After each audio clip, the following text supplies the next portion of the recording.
Welcome to the Next Level Income Show, where it's our goal to raise your income, your investments, and your life to the next level. I'm your host, Chris Larsen. You can get a free copy of our book at nextlevelincome.com. Just click on the book link.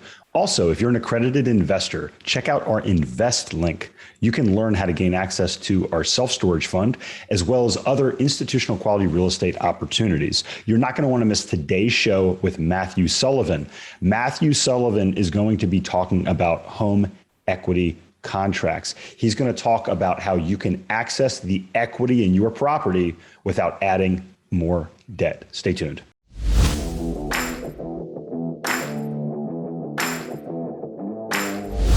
On today's show, we have Matthew Sullivan. Matthew is the CEO and founder of QuantmRE, a company that solves a real problem for homeowners by helping them access a portion of their home equity without taking on more debt. This new financing tool, it's not a line of credit, it's not a loan, it's not a reverse mortgage. That means homeowners can get cash from their equity with no interest and no monthly payments. Matthew and his team have helped over 100 homeowners use their home equity to pay off expensive credit cards, remodel their home, pay college tuition fees, or diversify into other investments, all without taking on extra debt. Matthew has a proven track record in real estate innovation through his experience as co-founder of the Secured Real Estate Income Strategies Fund and as president and founder of crowdventure.com, a real estate crowdfunding company. Originally from London, you're going to love his accent. Matthew worked with Richard Branson's corporate finance team and was even a director of the Virgin-sponsored London Air Ambulance. A helicopter pilot himself, he's also the host of his own podcast, Hooked on Startups.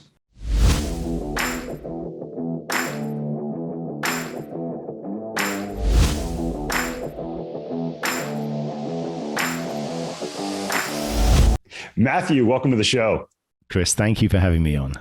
Absolutely. And for those of you listening, you may notice my voice is a little different. And that's not because I had COVID a month ago. I was fortunate. I kind of skated through that relatively smoothly, but it's because as we record this, we're still in the midst of the World Series.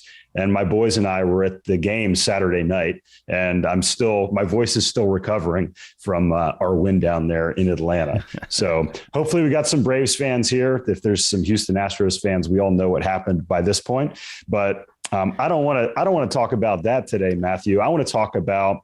I'm going to bring the conversation over to cricket now. That's right. Okay. That would, we could talk about that on today's show, and that would probably educate a lot of people as well.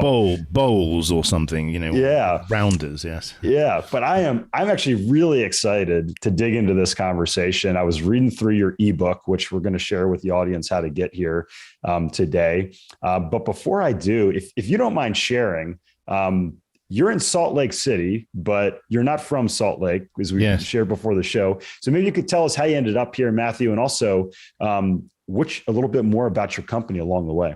Of course. Yeah. Well, I'm originally from the UK, moved over to the US almost 8 years ago. Originally landed in Southern California, which is where I got married, and that's I have a family here now. We moved to Utah about a year and a half ago, really just because we were sort of bursting at the seams in California and just wanted a bit more space. So the boys are out there every day on their dirt bikes and making all sorts of noise and muddy mess, which is what boys should be doing. So great.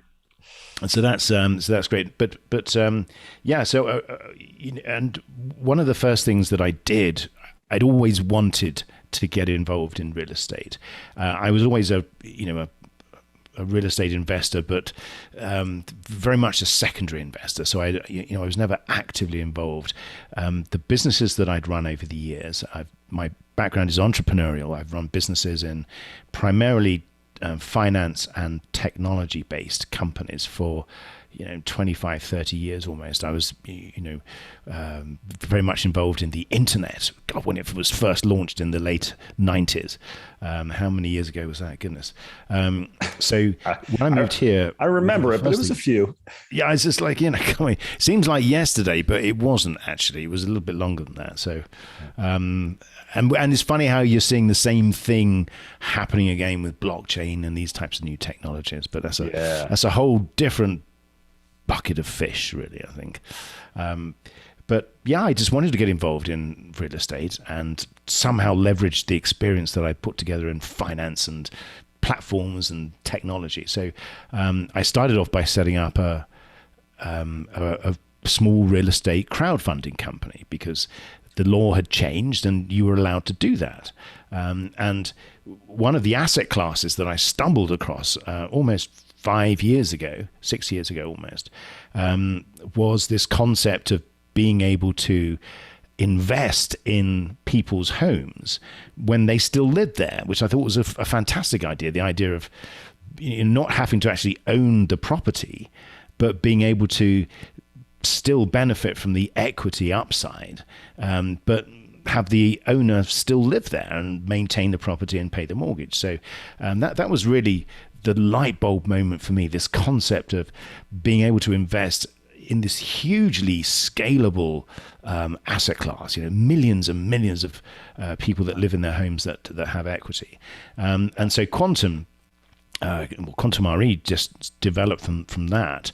And in like a bite-sized sentence, what we do is we help homeowners access the equity in their homes without taking on more debt. And at the same time, our plan is to make home equity accessible, investable, and tradable. So that's our sort of big objective. But I should probably stop there. And there's so much. All right, yeah, there's so much. I have to taking notes here so we can dive back into some of these issues or topics here. So I think it's really, I think if we take a step back, I was listening to a debate just 2 days ago, Matthew, on whether you should pay off your home. Like if you want to be financially independent, should you pay off your home? And I was actually a co-host of a radio show in college. So I think I was doing my grad program. So let's say this was about 20 years ago. Yeah. And we had a pretty heated debate. It was myself, mortgage broker. There's 4 of us on the show, and it was really me and a financial advisor. And she argued that you should have a 15-year mortgage. And I argued the point that no, you should have a 30-year mortgage because there's value in having cash and being able to have the ability to pay it off but not paying it off. Well, that was about 8 years before the financial crisis came. And one thing I found during the financial crisis was these lines of credit that I had on my investment properties. Not only did the bank say, oh, you can't take any more money out, they said, hey, we want you to pay us back today for that money you took out. And what it really highlighted to me was, I felt like, hey, I'm right. We shouldn't have, we should keep cash in our own pockets so we have access to this. Yeah. But the other thing is, there are people that pay down their mortgages, and they really, they have no way to get that equity out. And you say, what does it mean to be house rich and cash poor? So maybe you can elaborate on that, because that's really that whole concept popped into my head as I looked into this. Well, no, and that's a really, really interesting concept, because homes are really funny things in some respects, because it's the place where you live. So all of your life, your memories, your history is in the house. But at the same time, for most people, it's your biggest source of wealth. It's your investment, because it's your biggest expense. So you've got these sort of, the irresistible force, meets the opposite. I can't remember what it is. What is it? The immovable object. That's right. Yes. So can you cut that bit out in the middle, please? So that's. So, people are saying, and we get this all the time, where people say you shouldn't use your house as an ATM. And so before we dive into it, the programs that we offer are not debt-based products. So let's just have a 10-second overview about that. What they are. Yeah, I mean, because if you look at commercial real estate transactions, you've got all sorts of different types of funding options available to you, starting with debt, all different flavors of debt. So you've got senior debt, junior debt, mezzanine finance, and then you've got all sorts of flavors of equity.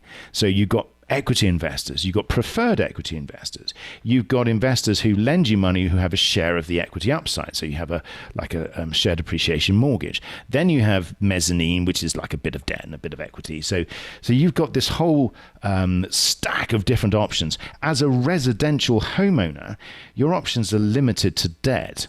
In other words, do you want a mortgage? Do you want a HELOC or a reverse mortgage? And Right. that's kind of it. Yeah. So, and I think a lot, most listeners know this, but I went and got I have a 30-year mortgage, but it's a 7/1 arm, so it adjusts after 7 years with the interest rate. You can get a 15-year mortgage, right, where you pay it off in 15 years. You can get a 15 or 30-year mortgage. It's say 80%, and then you can add a line of credit, like a HELOC on top of that. Right. So you can do, which is all great if you qualify. So the next piece. So here's a interesting bit of data came out a few weeks ago that something like 18 million homes in the US are equity rich, and that means that the homeowner has 50% or more equity. So. And that's grown significantly because of the house price appreciation over the last year. And overall, outstanding. And overall, there's $23 trillion of equity in residential homes, and those are figures from the Fed, from Freddie Mac. And so $23 trillion in equity. $23 trillion. So imagine you've got 18 million homeowners where they have 50% or more equity. Now, I can guarantee you that not all of those 18 million homeowners have the ability to borrow money. I can also promise you that not every single one of those 80 million people want to borrow money. Now, imagine you're in a position where you've done what your, college opponents suggested you do, and you've paid off your mortgage. So you're sitting on $500,000 worth of wealth in the bricks and mortar of your home. Sure. And some medical, nothing, by the way, right? It's just sitting there.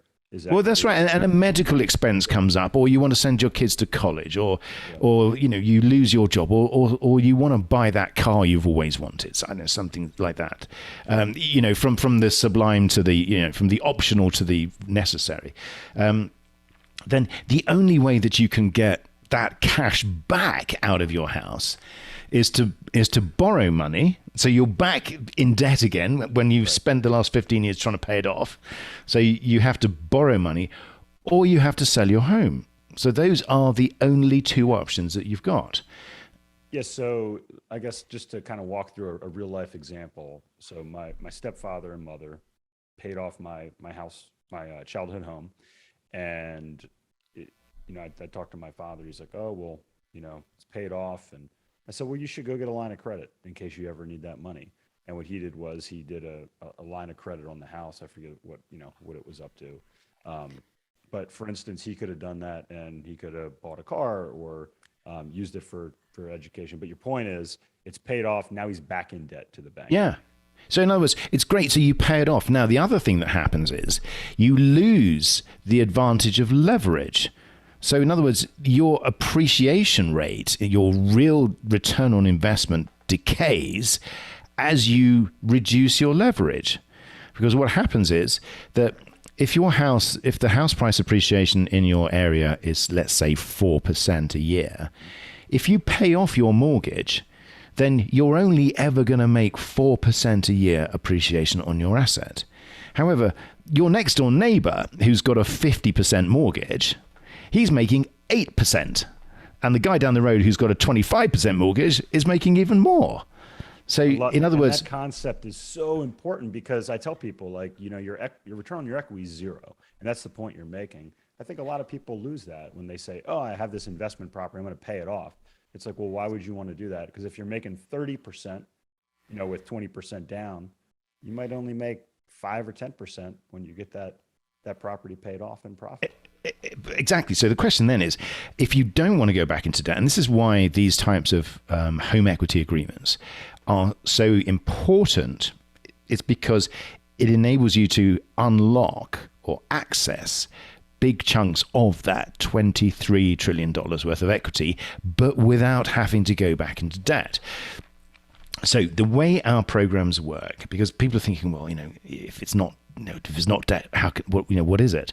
It's an investment where, in exchange for a cash lump sum that our investors give the homeowner says, okay, I will share some of the appreciation. So if I sell my house in a few years' time, if it's gone up in value since the day we signed the agreement, I'll give you your money back, which was your original investment, and I'll give you a share of some of the increase in value that the house has benefited from. So if my house goes up, I'm going to have some of that equity increase as the homeowner, and as the investor, you're going to have some as well. And the other good thing is, the investor does not go on title as an owner, so I don't have to share my spare room with anybody. No one else has got rights on the property. It is protected by a lien on title, but it sits in a junior position. It doesn't trigger due on sale clauses with the mortgage. It doesn't trigger property tax revaluations. And the best part is, because it's an investment, there are no monthly payments. So because I don't get paid as an investor until you sell your house, or you may decide to buy me out at some point. So in that period, there's no monthly payments. It's not a debt product. So because it's not a loan, you can use that money to pay off other loans. You can use it to reduce your mortgage. You can use it to invest in something else that provides a much better cash flow and much better liquidity and potentially a much better return than your home equity does. Yeah, no, I love that. So because we have a lot of investors. They have the same thing. They have a bunch of equity tied up in their homes. They say, Chris, I'm gonna take money out of my house at 2-3% on a line of credit, and I'm gonna reinvest it at 15%.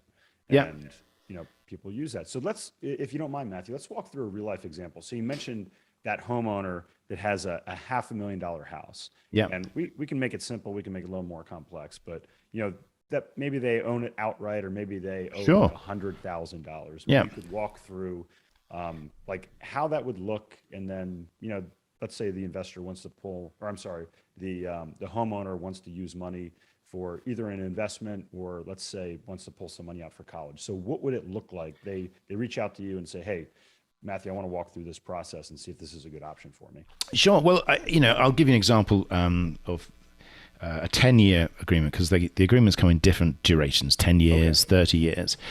So you can have these agreements up to 30 years, but a 10-year agreement All right.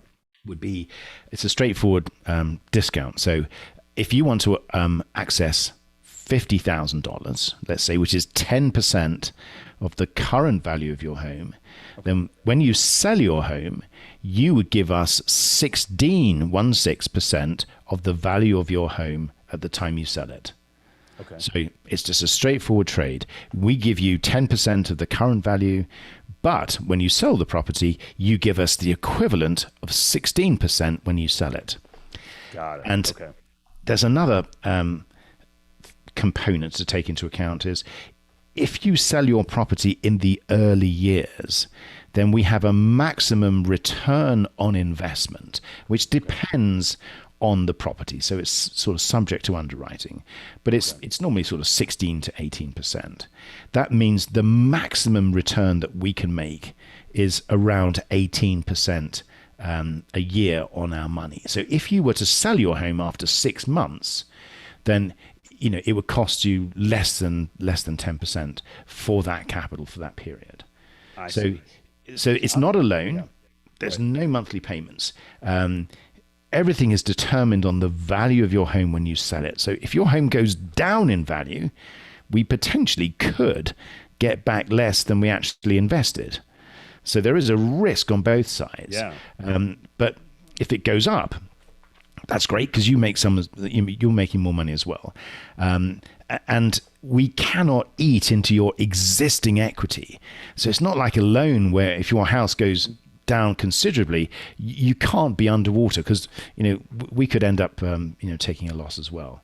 Yeah. So you guys have skin in the game. And I just did some math on my favorite thing that sits on my desk, which is my TI BA2 Plus calculator. So if I have a $500,000 home, I I take out, and this is called a home equity contract, correct? Or home equity agreement, home equity contract. Yeah, that type of thing. So home equity agreement, home equity contract.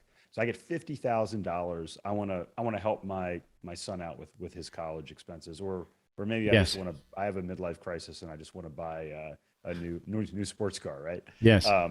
And then I'm giving up 16% of my value at 10 years. So that looks like if homes appreciate 3% annually, looks like it ends up being about $108,000, which is less than 8%. Yes. Interest over that time. So, one way to look at that would be if I could also say, hey, if I want to invest this, I think I can get 10, 15, or 20%. That's a good arbitrage, but I don't have to make those payments along the way, which is a really, really big difference between it is. Mortgage and so credit, right? And we should go back to your point earlier when the banks decided that they wanted their money back with like a day's notice.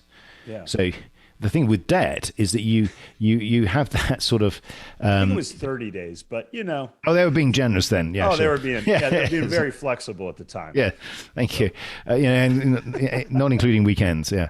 But the thing with home equity, it is an equity risk, and because it's equity, right, it means that if your house prices crater, we can't suddenly say we want our money back, or if the world changes, that's the risk that we take. So you benefit from that because you've then got a clear run for 10 years or even up to 30 years to make your investments, knowing that you're not going to get that call, or you don't have that corresponding monthly payment. And that's really important because many investments don't pan out the way we think they're going to. So you might make an investment based on debt in the expectation that it's going to be paid off at a certain date. Now, if that doesn't happen and you can't service that debt, then your problems start compounding. Absolutely. So you don't, from an investor's perspective, it's a much safer option to invest with equity because you've got that, that additional timeline, that additional flexibility. No, so let's take for example, we're buying apartments, we're syndicating apartments. I tell investors 3 to 7 years is a reasonable assumption. That's a big difference, 3 to 7 years. Yeah, that's over 100% difference on the long versus short end. But to your point, we talk about, hey, put long-term debt in place, low loan to value, cash reserves. And that's the big thing. If you make an investment, you have to service debt on the other side of that investment. You have money sitting in the bank that's not earning a return that has to go to that. And I'm listening to this. I'm like, that's a big advantage. And also what comes to mind, I think about my stepfather. So my mother passed away. He's sitting in this, what we'll call it a $500,000 house, paid off. And if he wanted to have equity, but still wanted to live in that house, he could do something like the 30-year option. Yeah. And he could have access to a chunk of that capital to use for retirement, and wouldn't have to pay that back. And I will admit to you, like, I'm pretty ignorant when it comes to reverse mortgages, but you brought that up, Matthew. Maybe you could, we talked about the difference between like a mortgage or a line of credit. Can you talk a little bit more about like what a reverse mortgage is and how that's different? Because I'm not exactly familiar with that concept. Well, sure. Well, a reverse mortgage is a reverse amortizing mortgage. So rather than you making monthly payments and reducing the capital balance, you don't make any payments. And what happens is those interest payments kind of stack up and are added to the principal. Okay. And so so effectively over a period of time, your overall loan just continues to grow, and there are points where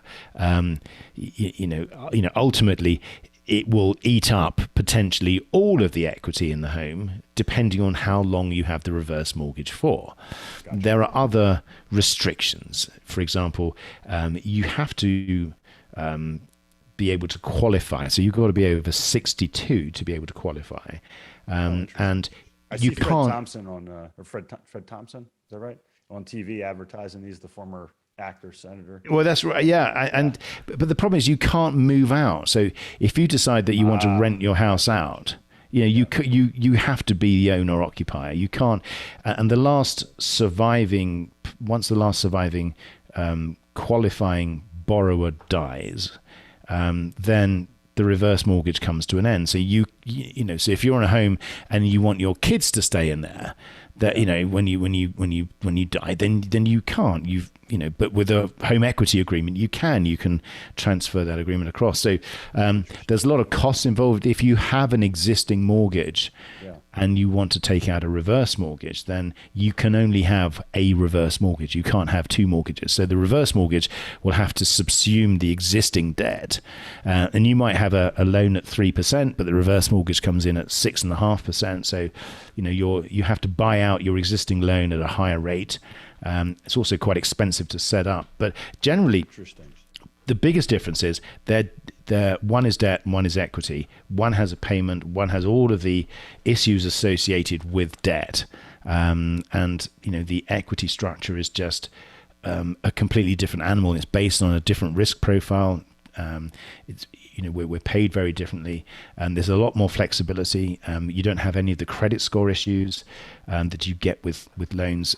We can work with people with credit scores at 550 or sometimes even below that.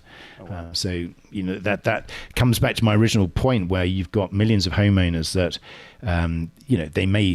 they may not be able to borrow money. So, life changes and your credit score may have decayed to the point where no one wants to lend you money at acceptable rates, yet you've got, $500,000 worth of equity. So there's a lot more flexibility. And then you have to sell your house. I've seen. Yeah, and then exactly. Then that just, that's the downward spiral. Yeah, no, I think this is a great option. So let's get a little more technical, Matthew. So you have these home equity agreements that are out there. Are you all securitizing these, or how are you working kind of, at a grander scale? Well, it's again a very timely question, because about a month ago, one of the companies that we work with securitized 143, 146 million dollars worth of home equity contracts or home equity agreements, which was the first major securitization of purely these assets. They also announced $1 billion worth of capital commitments into this space. Wow. So what we've seen over the last 3 years, despite COVID, is this increasing interest from institutional investors into this space, because the return profile has been proven. So we're beginning to see a pretty strong track record developing into how these types of assets perform from an investor's perspective. They're very scalable. Remember, there's no ownership. So you can grow the number of assets that you have, but you don't own any real estate. And that's actually very good, because you don't have the cost of maintenance associated with that. You don't have, all of the issues associated with, being a landlord. You can still, however, benefit from the asset price appreciation. So there's been an enormous amount of interest and growing interest in this space. And, we can really see the momentum beginning to build, particularly because house prices have appreciated significantly, and the economic climate is actually more challenging, even more challenging, particularly because of the pandemic. So people are finding it harder to borrow money, yet their house is now at the highest rate it's ever been. So this real sort of tension between those two, those two positions. Yeah, no, it's interesting. So I guess, the flip side of this, the downside would be if we went through another period like 2008, which you're looking at 10-year periods, and over a 10-year period, there's a pretty consistent appreciation in these asset classes. There is, and right? Remember that we're working with homeowners who already have lots of equity. When the contracts are finished, or when we sign the agreements, they maintain, after our agreements, they still have a minimum 20 or 25% equity, depending on the agreement. So Gotcha. The homeowners we work with are not the homeowners who were highly leveraged, who had no incentive to keep their homes. These are homeowners who have relatively low leverage. Even though they have a home equity agreement with us, we don't increase their leverage, we actually reduce it. So we're putting homeowners in a stronger position All we want them to do is to keep their homes, keep paying the mortgage, because we know historically, as you say, in any 10-year period, real estate will outperform inflation. So, even though you take a 10-year period, which includes the 07-08 crisis, at the end of that 10-year period, house prices will have appreciated faster than inflation. So, again, the assets that we're investing in are in a sector which is pretty well insulated from the exposure that we would have seen, in the highly leveraged homes of the financial crisis. Yeah, no, that makes sense. And where are you getting your capital to place this? It's all institutional. So we work, we have family offices, institutional investors. They are the capital sources. So what we do is we work on behalf of, we originate agreements for those investors. We originate agreements for other companies in this space as well, so that we can provide a broad spectrum of offerings to our customers. Yeah, no, I love it. And I told everybody at the beginning here, if people want to learn more, if they want to get a copy of your book, what's the best way to get a hold of you? And then I'd like you to share more information about your own podcast here as well. Yeah. I mean, everything's on the website. It's QuantmRE, which is QuantmRE.com. So we have all sorts of information. There's a calculator there where you can put in details about your property and find out how much we could invest. There's an ebook or a free guide which gives you an overview as to how these programs work. Lots of videos and podcasts and other information that you can listen to, read through, and get a better feel about how these programs actually work. No, the ebook's great. Really good overview. I breezed through it myself pretty quickly here. Thank you. Yeah. As a matter of fact. And you have your own podcast. Is that right, Matthew? Yeah. Well, yes. I have my podcast, which is called Hooked on Startups, which is it's great fun. I mean, it is just still a great way of meeting people, and it's amazing how you can just lock yourself away for 45 minutes or so, and have this great conversation with people. So that is a source of enjoyment, fun, and it helps maintain sanity for all of us, I think. Oh, especially last year. I mean, it was I just remember that period sitting at home, and it was a godsend having yes. There are people out there. Yes, there are. Yeah, it was pretty cool to still continue to learn and grow and network and do that. So, question I always love to ask at the end of the show, Matthew, is if you can go back to your 25-year-old self and give yourself some advice, what would it be? I think it would be to just find something that you like doing. And this is not about, finding your passion, because, it's just stick at something. So I had a telecoms company, in my sort of, I can't remember, late 20s, that I built up. And it happened to be at the time when telecommunications were deregulating. So, it did really well and grew really quickly. And then someone came along and said, "Can I buy it from you?" And I went, "Yeah." And I should have said no. I should have kept it and grown it and focused. But in other words, I think if you find something like that and you're good at it, stick with it and become the subject matter expert. Become the go-to guy. Become the center of the universe for that product or that service. There's this constant drive to for renewal and to start new things. But I think if you can, the guys that had the greatest success, I think, are the people that found something that they were good at and just grew it and built it and weathered the storms and just got better and better and better. I think that's how the really successful businesses are built. Yeah, I mean, look, like Warren Buffett, Jeff Bezos. I mean, all these guys, I say guys, I'm from the Northeast, all these people, that are building these, most of them are 50 plus, Yeah. And they've been in it. They've been at it for a long time.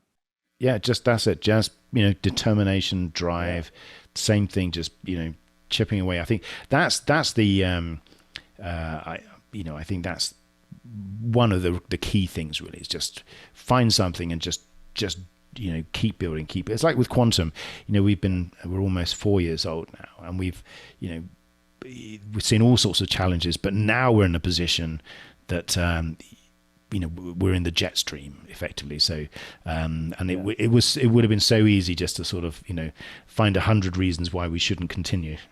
Yeah, no, I love it. And there's a book out there. I think it was Mindset. It might be Grit, but I think it was Mindset. And what stuck with me was that they studied these young children, these adolescents, and it wasn't the ones with the most talent that became the most successful. It was the ones that had the long-term view and said, I'm going to be a professional musician, for instance, right? And they stuck with it and stuck with it and stuck with it. And those were the ones that were most successful. So I absolutely love that advice. Thank you so much for sharing that with our audience. Thank you. And thank you for sharing this concept. To me, it's been fascinating to learn about it through your book, Matthew, through the conversation today. Check out Matthew and his company, QuantmRE. That's QuantmRE.com. We'll have that all in the show notes. Get a free copy of his book. If you're interested in learn more about how you can use this concept, check out his website. He's got a ton of information on there. And if you have any other questions, you can reach out directly to him.